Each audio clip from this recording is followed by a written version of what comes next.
Oi, pessoal, bem-vindos, bem-vindas à nossa aula de ciências da primeira fase da educação de jovens e adultos.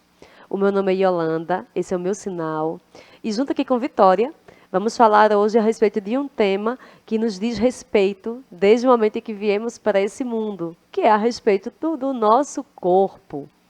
Falar a respeito do nosso corpo é falar que ele é muito inteligente. Quem tem essa conexão maior com seu próprio corpo consegue perceber, por exemplo, o que é que está faltando de se alimentar para ter uma saúde melhor.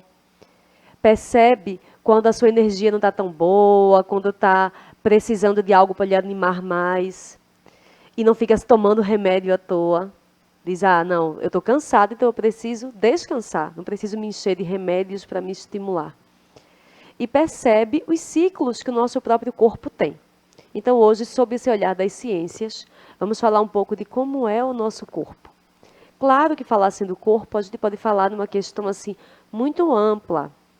O corpo, ele é um objeto de estudo das ciências há muito tempo. Inclusive, houveram épocas históricas, viu, minha gente? Vocês vão estudar mais à frente, em que as pessoas, quando estudavam doenças, não podiam estudar o corpo humano. Tinha que fazer essa análise às escondidas, porque a Igreja Católica, que era a religião oficial, proibia que os médicos, os cientistas, dissecassem cadáveres, por exemplo. Para vocês verem o quanto que a ciência ela foi avançando com base em pesquisa, em base em experimentação e com essa base de observar o próprio corpo. Então, coisas que hoje em dia a gente acha comum, que a gente acha natural, que a gente já nasceu no mundo em que tem vacinação, em que tem antibiótico. Há séculos atrás, há décadas, como no caso do antibiótico, isso não existia. Então, as pessoas morriam de doenças que hoje em dia são doenças simples.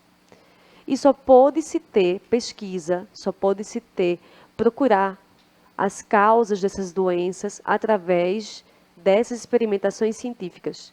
E elas começaram observando justamente o corpo humano. Então vamos hoje falar um pouquinho mais de como é o nosso corpo, tá? Pronto, começamos a nossa aula com a reflexão dessa frase aqui, tá?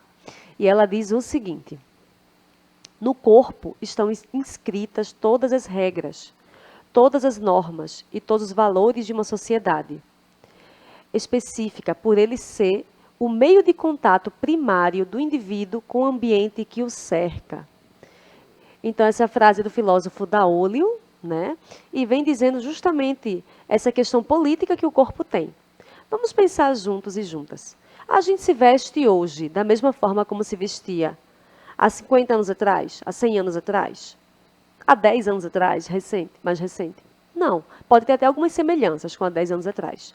Mas até a forma de se vestir, ela muda. Por quê? Porque é o que uma dada sociedade diz que a gente pode mostrar no corpo ou que a gente pode esconder no corpo.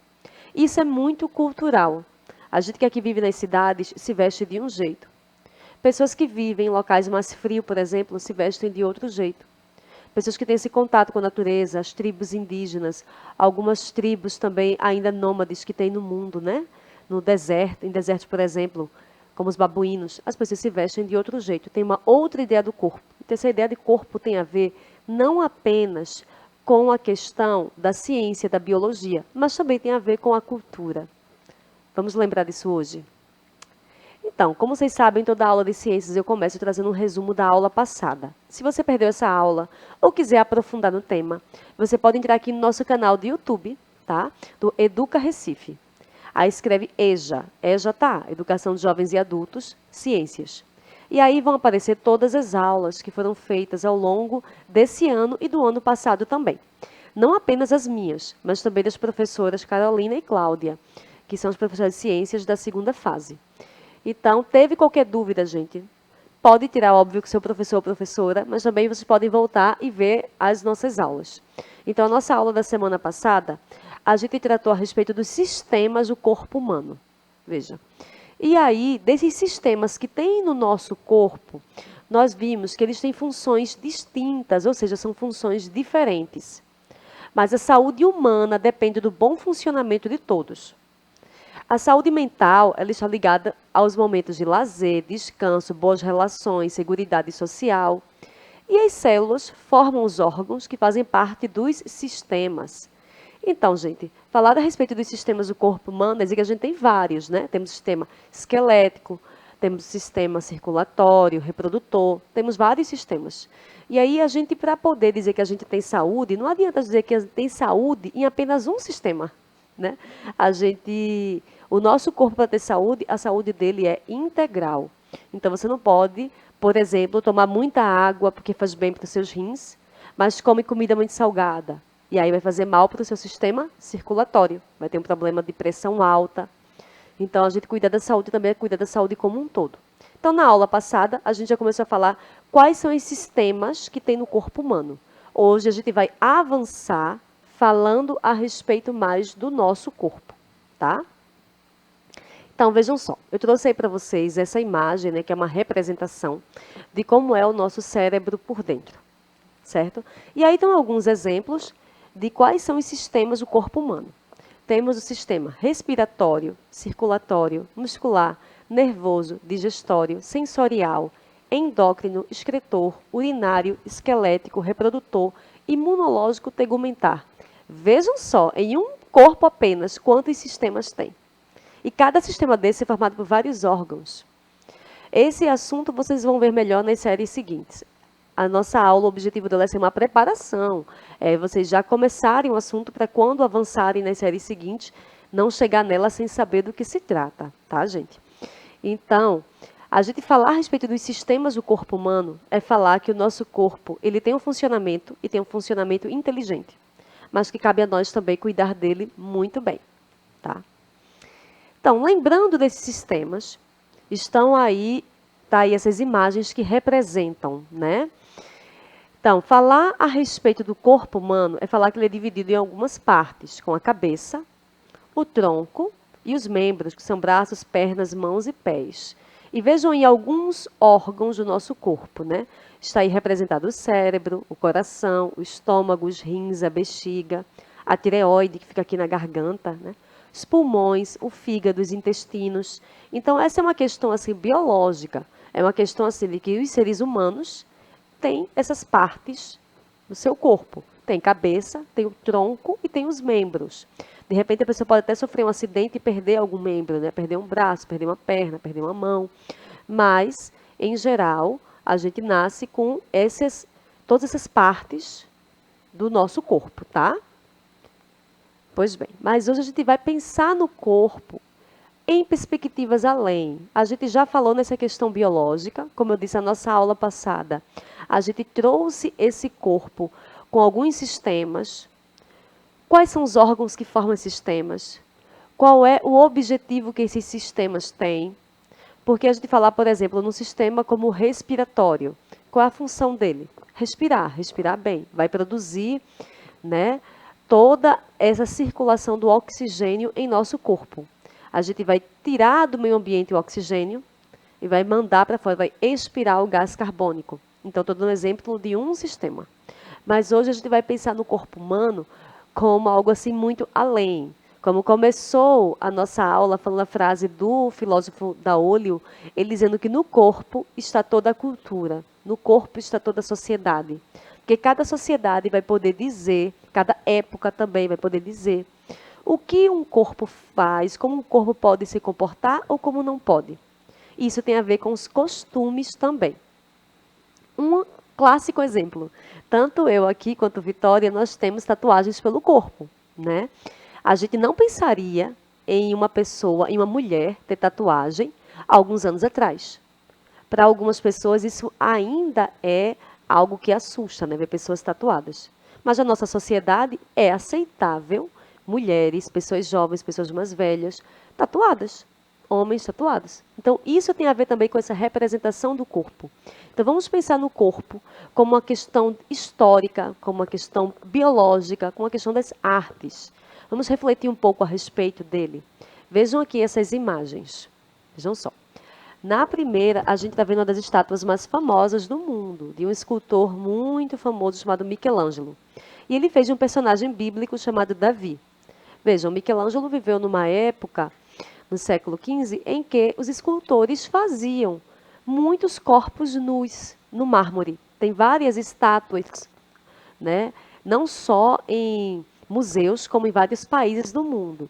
Mas, anos antes, era inaceitável se ter uma representação de um corpo nu. E Michelangelo fez, como tantas outras pessoas também fizeram, representando arte. Vejam esse quadro, é um dos quadros mais famosos do mundo, né? De um filósofo, pintor, inventor, Leonardo da Vinci. Creio que vocês já devem ter visto esse quadro em algum local, é da Mona Lisa. O nome dele é Mona Lisa. Vejam, essa mulher, ela existiu e ela foi pintada por ele.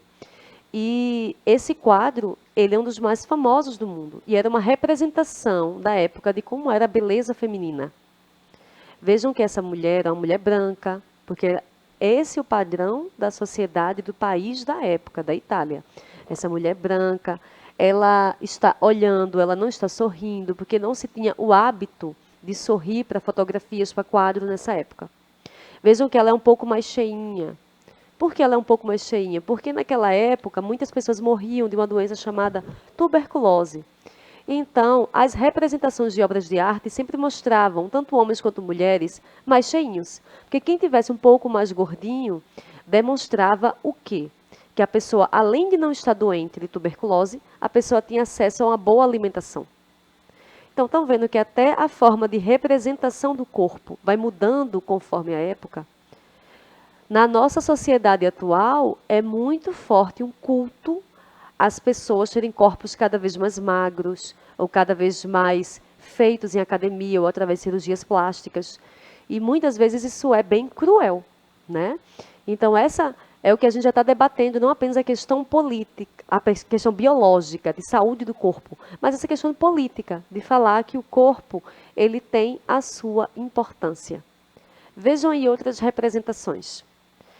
Falar dessas representações é falar do corpo humano enquanto uma construção histórica. Vejam essa estátua que está à minha esquerda, para vocês deve estar à direita. É uma das estátuas mais antigas que existem. Ela tem mais de 10 mil anos. Ela é a Vênus de Willendorf. Ela é do período paleolítico, gente. Vejam como é que era a representação de beleza feminina nessa época. Porque se tinha justamente um culto, veja que as mulheres, essa estátua está mostrando uma mulher mais gordinha, de seios fartos, de coxas grossas, porque é uma representação da beleza, da fertilidade. Eram mulheres que conseguiam parir. Em uma época em que muita gente morria em pouco tempo. Já séculos depois, vejam a famosa Vênus de Milo. Ela é possivelmente do século II a.C., essa estátua. As duas são Vênus. Vênus é a representação da deusa do amor. Mas vejam como o corpo mudou à medida que os anos foram passando. Enquanto que uma sociedade cultuava essa mulher mais cheinha, uma mulher que pudesse engravidar, que pudesse parir, a sociedade de séculos depois, essa mulher já parece ter um corpo como que de atleta, tá vendo? E as duas representam essa deusa da beleza, que é a Vênus, tá? Vejam outras representações. Já trouxe para vocês a Mona Lisa. Esse aqui é um outro quadro famosíssimo, O Nascimento da Vênus, do pintor Botticelli. É do ano de 1453. Vejam um outro tipo de corpo que tem. Então, toda essa análise que a gente está fazendo é pensar aqui nesse conceito de beleza. Qual é o conceito de beleza que temos hoje? Muitas vezes se pensa em conceito de beleza desses modelos que estão desfilando, mas cada vez mais tem uma questão política de dizer que corpo bonito é o que tem uma pessoa feliz nele. E esse corpo, inclusive, pode ser um corpo de uma pessoa que já enfrentou uma doença grave e ficou algumas sequelas, uma pessoa com deficiência, porque todo corpo ele tem a sua inteligência, todo corpo ele tem o seu valor. Então está mais do que na hora da gente mudar esses conceitos de beleza e começar a cuidar dos corpos, cuidar da sociedade, para ter cada vez mais pessoas felizes, cada vez mais pessoas saudáveis, que todas as pessoas tenham acesso a tratamento de saúde, a boa alimentação. Isso é a gente pensar em cuidado de fato com o corpo humano. A sugestão de atividade que vocês podem fazer com seu professor ou professora, na sua sala de aula, o seguinte: faça um autorretrato, ou seja, você vai se desenhar a você mesmo, tá? Seguido de uma roda de diálogo sobre essa discussão de hoje com sua turma e professor ou professora. dessa discussão que a gente teve, né? De o que é um conceito de beleza, o que é um corpo saudável, o que é um corpo bonito. Você vai se autodesenhar do seu jeito, tá? Ninguém é artista como o que a gente viu aqui representado nos quadros, não. E aí você fala das suas características. Porque a gente é muito educado a não gostar do nosso corpo. Mas é uma questão, como eu já falei, política mesmo. Da gente saber apreciar a beleza que cada um de nós tem e cuidar do corpo da gente do jeito que ele é. Um abraço, gente. Até a próxima aula.